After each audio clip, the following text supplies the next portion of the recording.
आणि यानंतर आता आपण पाहणार आहोत बातमी 36 जिल्ह्यांची। लोकसभा निवडणुकीच्या पार्श्वभूमीवर पंतप्रधान नरेंद्र मोदींचा महाराष्ट्रामध्ये झंझावाती दौरा आहे। तर मुंबईत 2 नगर, बीड आणि नंदुरबारमध्ये पंतप्रधान मोदींची जाहीर सभा होणार आहे। 17 मे रोजी शिवाजी पार्क मैदानावर पंतप्रधान मोदींची तोफ धडाडणार आहे। तर 7 मे रोजी नगर आणि बीडमध्ये आणि 10 मे रोजी नंदुरबार इथं जाहीर सभा होणार आहे। देवेंद्र फडणवीसांविरोधात मोठा कट रचण्यामध्ये आला होता। याबाबत लवकरच गौप्यस्फोट करेन असं मोहित कंबोज यांनी म्हटलंय। या कटामध्ये राष्ट्रवादी काँग्रेसची महिला नेता, IPS अधिकारी, आमदार आणि एका माजी पत्रकाराचा देखील समावेश असल्याचं कंबोज यांचं म्हणणं आहे। महायुतीचे उमेदवार नारायण राणे आणि मनसे अध्यक्ष राज ठाकरेंच्या टीकेला विनायक राऊत प्रत्युत्तर देणार आहेत। मवियाचे उमेदवार विनायक राऊत यांची आज एक पत्रकार परिषद असून यावेळेस ते काय बोलणार याकडे आता सगळ्यांचंच लक्ष लागलंय। प्रकाश आंबेडकरांनी राधाकृष्ण विखे पाटील काँग्रेसच्या संपर्कात असल्याचं विधान केलं होतं। यावरून बाळासाहेब थोरात आणि विखेंमध्ये चांगलीच झुंपली आहे। त्यांना हवा लवकर कळते असं म्हणत थोरातांनी टीका केली आहे। तर थोरातांच्या डोक्यावर परिणाम झाल्याचा पलटवार विखे पाटलांनी केलाय। अभिनेता गोविंदाचा मावळमध्ये रोड शो होणार आहे। महायुतीचे मावळमधील उमेदवार श्रीरंग बारणे प्रचारासाठी रॅली काढणार आहे।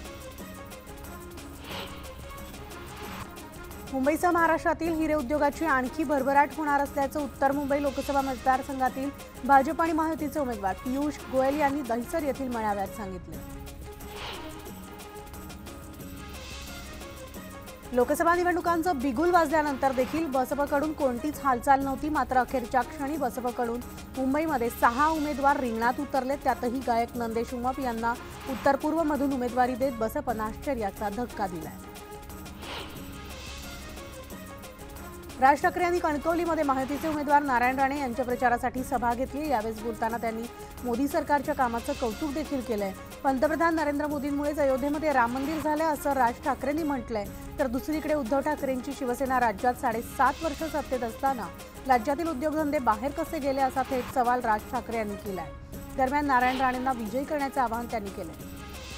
तर धाराशिवमधील जाहीर सभेमध्ये उद्धव ठाकरेंनी भाजपवर सडकून टीका केली आहे। उद्धव ठाकरे आजारी असताना आपण त्यांच्या प्रकृतीची विचारपूस करत होतो असं पंतप्रधान मोदी म्हणाले होते। धाराशिवमधील सभेत बोलताना उद्धव ठाकरेंनी याच विधानावरून प्रहार केलाय।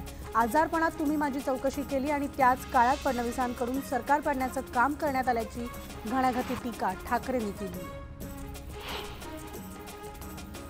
2.5 वर्ष सीएम पदाचा शब्द तुम्ही दिला होता, मात्र बाळासाहेबांच्या खोलीत घेतलेली शपथ तुम्ही तोडली असा थेट हल्लाबोल उद्धव ठाकरेंनी अमित शहांवर केलाय। दरम्यान आमचं हिंदुत्व हे चूल पेटवणारं असून आम्हाला हुकुमशाहीची लंका जाळायची आहे असं देखील ठाकरेंनी सरकारला ठणकावून सांगितलंय। आणि धाराशिव इथं झालेल्या सभेदरम्यान ते बोलत होते। मध्य आणि हार्बर मार्गावर अभियांत्रिकी आणि देखभालीच्या कामांसाठी आज मेगा ब्लॉक होतोय आणि ट्रान्स हार्बर आणि पश्चिम रेल्वेवर मेगा ब्लॉक नसल्यामुळे प्रवाशांना दिलासा मिळणार आहे। CSMT येथून सकाळी 10:25 ते 3:35 पर्यंत सुटणाऱ्या डाऊन जलद मार्गावरील सेवा माटुंगा आणि मुलुंड स्थानकादरम्यान थांबून डाऊन धीम्या मार्गावर वळवण्यात येणार आहे आणि निर्धारित वेळेपेक्षा 15 मिनिटं उशिरा पोहोचेल।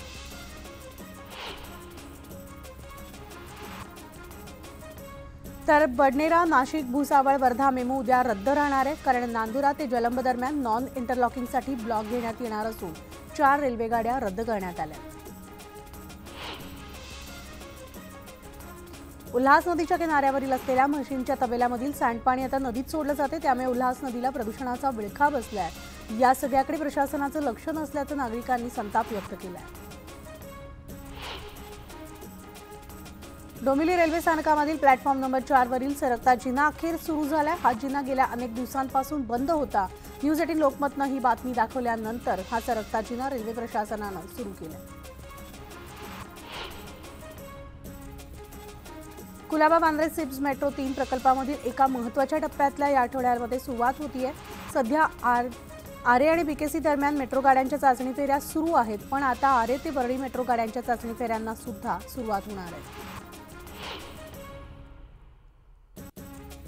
भारत सरकार मॅट्रिकोत्तर शिष्यवृत्ती योजनेअंतर्गत अनुसूचित जाती, विमुक्त जाती, भटक्या जमाती, इतर मागासवर्ग आणि विशेष मागास प्रवर्गातील विद्यार्थ्यांसाठी महाडीबीटीच्या साईटवर शिष्यवृत्तीचे ऑनलाईन अर्ज करण्यासाठी सुविधा उपलब्ध करण्यात आली आणि हा अर्ज भरण्यासाठी 15 मे पर्यंतची मुदतवाढ देण्यात आली आहे। शिष्यवृत्तीचे अर्ज न भरलेल्या विद्यार्थ्यांसाठी ही अंतिम मुदतवाढ असणार आहे। महाराष्ट्र राज्य माध्यमिक आणि उच्च माध्यमिक शिक्षण मंडळातर्फे घेण्यात आलेल्या 10वी आणि 12वीच्या परीक्षेचा निकाल गेल्या वर्षीपेक्षा लवकर जाहीर केला जाणार आहे। त्याबाबतचे संकेत राज्य मंडळांनाच दिलेत आणि 12वीचा निकाल तिसऱ्या आठवड्यात तर 10वीचा निकाल मे अखेरीस लागण्याची शक्यता आहे।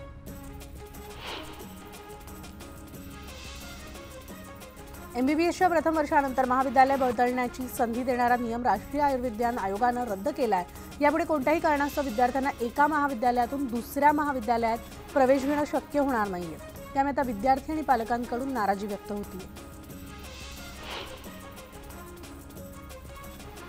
गेल्या 1.5 वर्षांमध्ये राज्यातील विविध वैद्यकीय महाविद्यालयांमध्ये 9 वेळा निवासी डॉक्टरांवर हल्ला करण्यात आलाय। तर या घटनांमुळे रुग्णालयातील सुरक्षा व्यवस्थेचा प्रश्न ऐरणीवर आलाय। त्यातच आता अकोल्यामधील महाविद्यालय आणि रुग्णालयामध्ये निवासी डॉक्टरांवर झालेल्या हल्ल्यामुळे चिंता व्यक्त होतीये। या हल्ल्याच्या पार्श्वभूमीवर राज्यातील निवासी डॉक्टरांची सुरक्षा व्यवस्था अधिक भक्कम करावी अशी मागणी करणारं पत्र केंद्रीय मॉडर्न राज्य सरकारला पाठवलं। मे महिन्याच्या सुरुवातीलाच गोंदिया जिल्ह्यामध्ये 42 अंशावर पारा गेल्यामुळे नागरिकांना उन्हाचे चटके जाणवू लागले। त्यामुळे नागरिकांनी काळजी घेण्याचे आवाहन प्रशासनानं दिले। तसंच काम असेल तरच घराबाहेर पडा असं देखील यावेळी सांगण्यात आलं। सोलापूर जिल्ह्यामध्ये दररोज 1280 मेगावॅट विजेचा वापर होतो। उष्णतेच्या लाटेमुळे राज्यातील जलसाठ्यात मोठी घट झाली आहे। तर मे महिन्याच्या पहिल्याच आठवड्यात राज्यातील पाणीसाठा 28% पोहोचलाय। त्यामुळे आता 2344 गावं आणि 5749 वाड्यांना 2952 टँकरद्वारे पाणी पुरवठा केला जातो। अकोला जिल्ह्यामध्ये मे हीटचा तडाखा जाणवण्यास सुरुवात झालेली असून तापमानाचा पारा 44.3 अंश सेल्सिअसवर गेलेला आहे आणि परिणामी जिल्ह्यातील जलाशयातील साठ्याचं बाष्पीभवन होत असल्यामुळे जलाशयामधील पाण्याची पातळी सुद्धा दिवसेंदिवस कमी होती। केंद्र सरकारनं कांद्यावरील निर्यात बंदी उठवल्यामुळे कांद्याला चांगला भाव मिळालाय। त्यामुळे आता कांदा मार्केटमध्ये देखील आवक वाढली आणि बाजार समितीमध्ये कांद्याची आवक वाढल्यानं कांद्याला 2000 ते 25,000चा भाव मिळतो।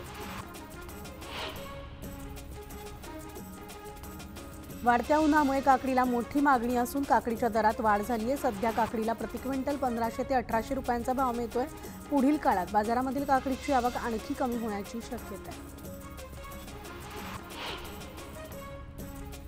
केंद्र सरकारनं कांदा निर्यात बंदी उठवल्यानंतर कांद्याच्या भावात क्विंटल मागे 500 ते 800 रुपयांची भाववाढ झाली आहे। तर कांद्याची बाजारातील आवक ही स्थिर राहिली असून बाजारामध्ये कांद्याला 1800 ते 2200 रुपयांच्या दरम्यान भाव मिळाला।